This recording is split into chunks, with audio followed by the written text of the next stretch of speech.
નમસ્કાર દર્શક મિત્રો, હું છું રૂપલ વણિચિયા. સંપૂર્ણ ન્યૂઝમાં આપનું સ્વાગત છે. બનાસકાંઠા જિલ્લાના છાપી હોમગાર્ડ કચેરી ખાતે તાજેતરમાં એક ગૌરવપૂર્ણ કાર્યક્રમ યોજાયો હતો.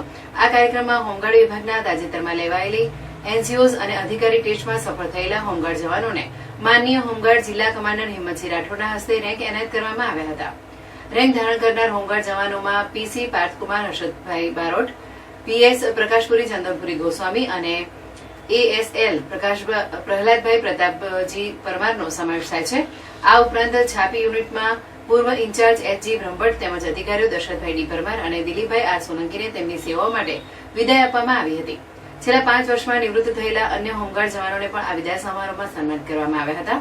છાપી યુનિટના અધિકારી પ્રકાશભાઈ કે જોશી અને ક્લાર્ક રાજેશભાઈ જે સથવારાના નેતૃત્વ હેઠળ આયોજિત કાર્યક્રમમાં છાપી પોલીસ સ્ટેશનના પીએસઆઈ તેમજ છાપી યુનિટના હોમગાર્ડ સભ્યો, એનસીઓઝ અને અધિકારીઓએ ઉપસ્થિત રહીને સૌને શાલ, શ્રીફળ અને સાકર અર્પણ કરી તેમનું સન્માન કર્યું હતું. કાર્યક્રમના અંતે એક ભોજન સમારોહનું પણ આયોજન કરવામાં આવ્યું હતું, જેમાં ઉપસ્થિત સૌએ સાથે ભોજન લીધું હતું.